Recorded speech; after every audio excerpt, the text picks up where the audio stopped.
It was a chilly evening in New York. The streets were lit with golden lights, but they held no warmth for the homeless. Amelia sat on her usual corner outside a high-end French restaurant. People walked past her every day, some with disdain, most with indifference. Yet she never begged. She simply watched, observed, noticed things others didn't, especially about the couple who came every Thursday night. The man was tall, mid-40s, suited up in tailored navy, and always opened the door for his wife. The woman, elegant and beautiful, with cold eyes that never smiled. Amelia never liked her. Something about her felt off. The man's name was David Whitmore, a real estate tycoon whose face often graced business magazines. But it wasn't fame that drew Amelia's attention. It was the sadness in his eyes. The way he glanced at his wife when she wasn't looking, almost afraid of her.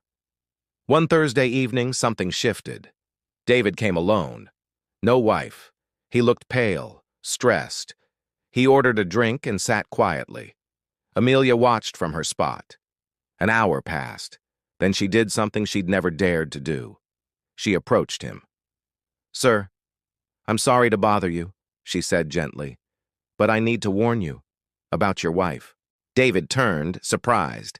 His eyes widened slightly at her words. "Excuse me?" Amelia looked around. "I know I have no place speaking to you, but I see things, I hear things, and I know something isn't right. Please, just be careful." David was silent for a long moment. Then he nodded. "What's your name?" "Amelia." He offered her a business card. "Meet me at this address tomorrow, noon. It's not safe to talk here." The next day, Amelia arrived at a modern glass office building, nervous and unsure. She wore the cleanest clothes she could find and tied her hair back. Security tried to stop her until David personally came to get her. He led her to a private room. "Tell me everything." Amelia took a deep breath. "Your wife. I've seen her with someone else. The man in the gray car. He picks her up every Tuesday afternoon. They drive to the brownstone on 82nd Street. I sleep nearby. I've seen them, laughing, kissing, for months now." David's face hardened, his fingers clenched. "You're sure?" "Yes. I wouldn't have said anything if I wasn't." Silence stretched again. Then David surprised her. "Thank you, Amelia. I believe you." He offered her something else, a key card. "This is for a hotel room, 2 nights, hot showers, meals, no strings attached." Amelia was speechless. "Why would you do this?"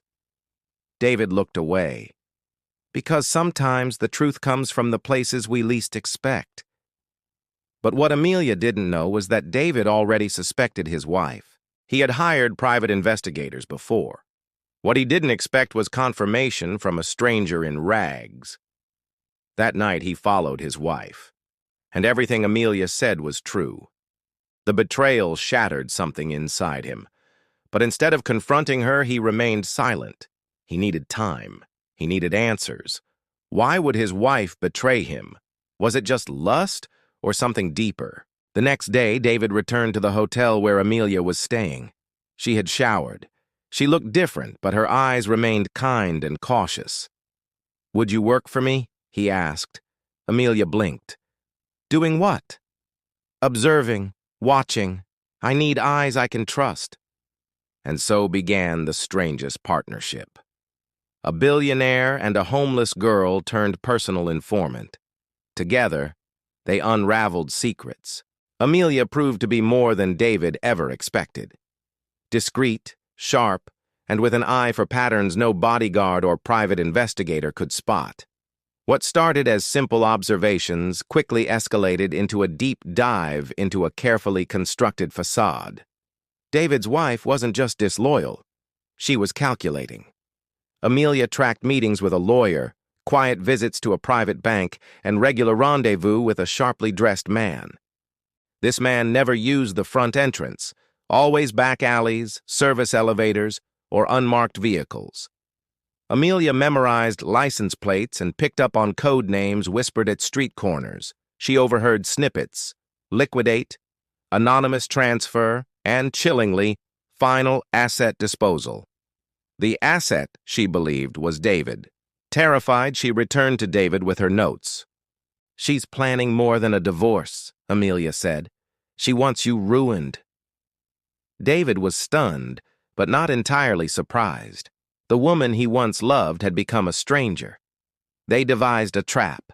Amelia would tip off the wife with fake intel, an upcoming deal David was hiding offshore, a false wire transfer, a new investor. Everything was carefully staged. All they needed was for her to bite.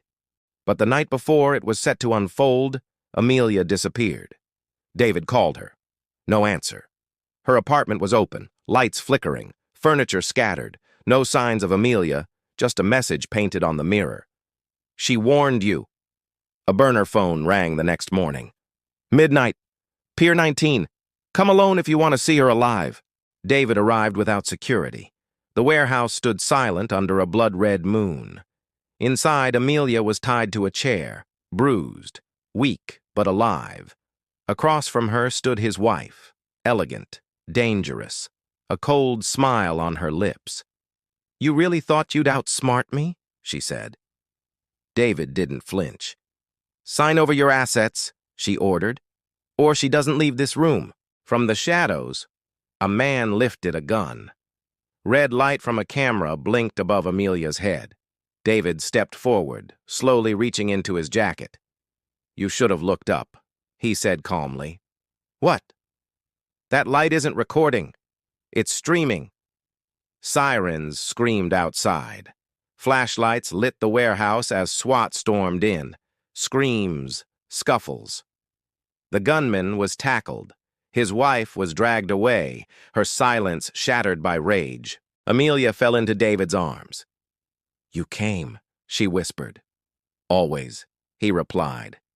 In the aftermath, investigators exposed a criminal ring. David's wife had married 5 other wealthy men before him, each left ruined. Amelia's testimony brought the entire operation down. David offered her a new life. She refused luxury but accepted a chance to start something meaningful. She launched Second Glance, a nonprofit helping women reclaim their lives. David became its biggest donor. A year later, at a gala, Amelia stood on stage. "Truth doesn't always wear suits," she said. "Sometimes it sleeps on sidewalks, but it still matters." David smiled from the front row. They were not lovers. They were survivors, and they changed each other's lives forever.